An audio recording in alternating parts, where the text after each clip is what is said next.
رجعنا لكم مرة تانية. أول ما دخلت النهاردة الشارع لقيت في الورشة أطباق أطباق أطباق، وكل طبق مرسوم عليه حاجة مختلفة وحاجة من عندنا في مصر. طبق مرسوم عليه أبواب، وطبق مرسوم عليه باب برجاز، طبق مرسوم عليه راقص التنور. عجبتني أصلا الفكرة. وطبق كبير كده مرسوم عليه حاجات نوبي مش عارف إيه. قلت إيه ده، النهاردة إحنا معانا كده راجل فنان ومستخدم حاجات الناس ما فكرتش انها تستخدمها او تستخدمها كلوح زي ما بنقول. فالنهارده كده مره تانية نرحب بالفنان التشكيلي رشاد محمد رشاد. ازيك يا رشاد؟ الحمد لله كله تمام. انت راجل مبهج وشغلك كله فريش. شكرا بجد والله. شكرا. احكي لي عن نفسك كده، بدات ازاي؟ انا بدات الفكره جت من انا واثنين اصحابي. مين هم؟ احمد عمر واحمد حجر.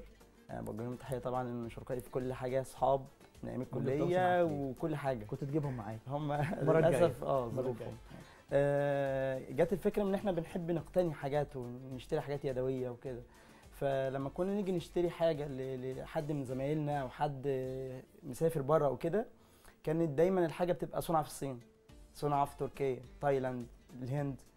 فاحنا عندنا في تراثنا حاجات كتير جدا، واحنا خريجين تربيه فنيه، فليه ما نعملش من تراثنا ده شغل في هويتنا، من خامات، من تصميمات، من زخارف. شريف احنا عندنا ده كل حاجه فن شعبي، قبطي، اسلامي، فرعوني، كله مصري. صح.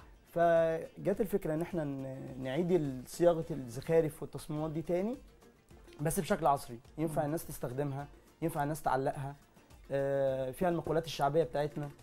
طب انتوا استخدمتوا فكره الصينيه؟ دي صينيه الومنيوم بتاعت زمان قديمه. المونيا. المونيا. وبدأنا نرسم عليها بيوت نوبي، كلمات شعبية زي اكنس بيتك ورشه ما تعرف مين يخشه. بصلة المحب خروف. فعلا؟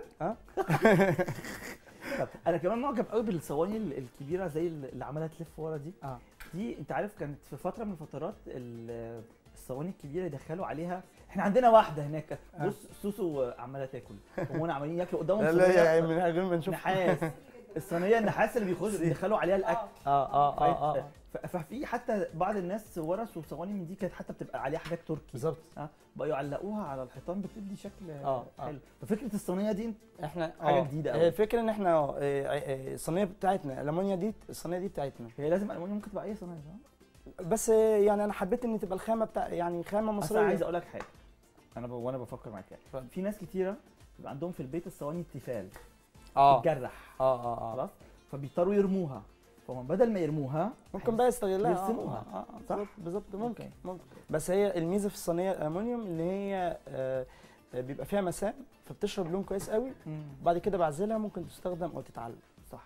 طيب ايه غير الصواني بقى؟ في نوت بوك دول فظاع. دي متاخده من المخطوطات القديمه بتاعت زمان.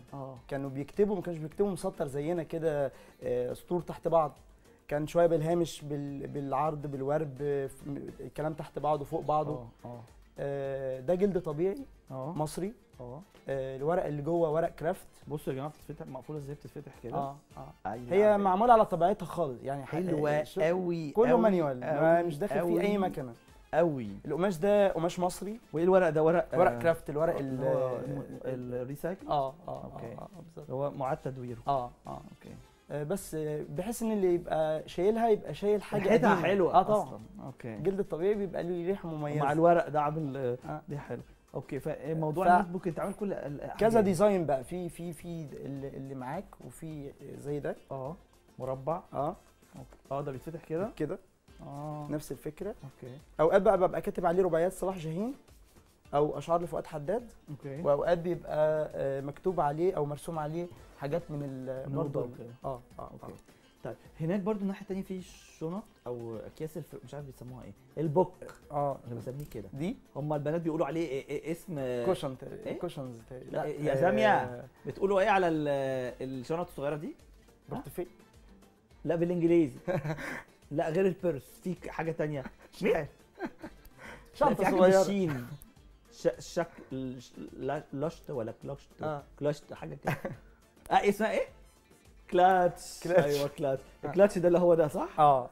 دي برضو القماش قماش دك. طب بيجيبوا كلمات دي عندكم كلاتش؟ انا بتقول لك اول مره اسمع. اول مره اسمع. لا انتوا موضه قديمه خالص انتوا. انا فاكره البورتوفيه. البورتوفيه لا هو برضو ده كلاتش بورتوفيه، هو البوك في الاخر يعني. المهم البوك ده ده جلد طبيعي برضو، وده قماش مطبوع مانيوال.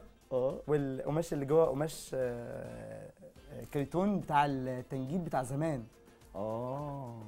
يعني هو من جوه اللي هو زي الدمور يعني، زي بتاع الكنبه الاسطنبولي. ايوه تعرفها؟ انا بقول بتاع الكنب. ما انت ما قلتش عند جدي. الكنبه الاسطنبولي هي اسمها كده. ماشي. بس كل في بقى كمان. طب هناك بقى متعلق، احنا معلقين لك الطباق اهو على في الشارع عندنا. اول واحد فوق خالص اللي مرسوم عليه باب، البيبان بتاعت مصر، البيبان القديمه بتاعت زمان. وبكتب عليها الحارات المصريه القديمه عشان الناس تبقى عارفاها. وتحتيها وابور الجاز. على فكره كمان الصينيه اللي مكتوب عليها في شرف شريف دي ياسمين مراتي هي اللي عاملاها لك، تكون جميله. ميرسي يا ياسمين حبيبتي. هاتوا لنا والنبي هنا اهو، هاتوا لنا دايما شفت لك مراتي وحبيبتي. الصينيه اللي ورا مكتوب عليها شارع شريف، حطيتها جنب اليافطه بتاعت الشارع. اوكي. طيب وتحت هنا بقى مكتوب اهي لطيفه جدا.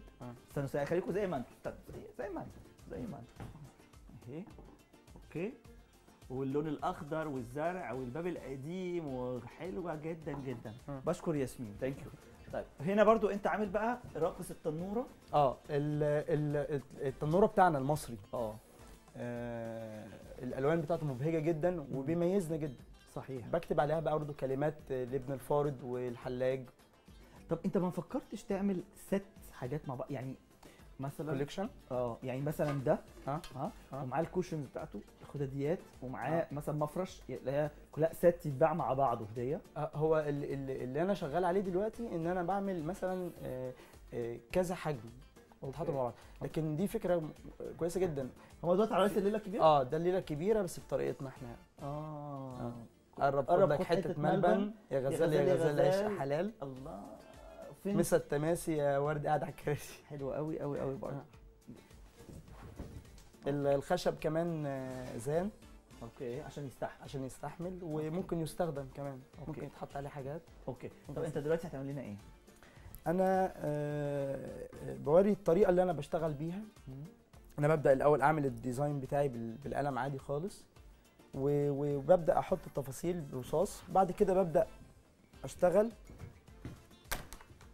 بالفرش بتاعتي. دي الوان ايه دي الوان اكريليك، وبعد كده بتتعزل، يعني بحط لها عازل. الوان اكريليك يروحوا يقولوا عليه الوان اكريليك. الوان اكريليك موجوده في اي مكتبه فيها تشتغل. طب لا بس انت حاطط هنا ايه الاول اللون ده نفس الالوان. انا محضر انت عامله سبونج، عامل تقسيل كده هون في الارضيه. طب ايه لون بقى؟ قول لي الناس ممكن تتواصل معاك ازاي وانت بتعمل؟ انا عندي صفحه الفيسبوك حور مصر. حور مصر. حور انجلش. قولها كده. HOOR داش مصر MASR. اوكي. هو ده البراند بتاعنا، اللوجو بتاعنا. طيب حط وايه كمان بتبيع حاجتك فين؟ طبعا انا من الاماكن اللي نفسي مصر كلها تبقى زيها كريتيف ايجيبت. IMC. طبعا بصراحه الناس دي بتدعمنا جدا. ده مكان فيه كل الحرف المصريه معموله بطريقه متطوره وكواليتي عاليه. بالظبط. كملي بقى الرسم. يلا. ببدا مثلا لو انا عايز اعمل بينشف بسرعه. ايه الابيض ده؟ ده لون برضو اكريليك. ببدا اشتغل كده لو انا عايز اعمل مثلا الجزئيه دي كده. لو انا بعدين اخد، بس لازم يبقى فيه سرعه علشان اللون ما ينشفش مني بسرعه. بينشف بسرعه. كده.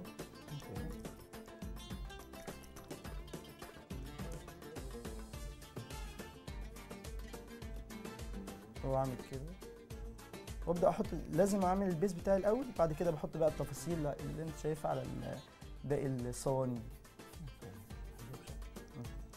حلو وسهل. سهل ممتنع.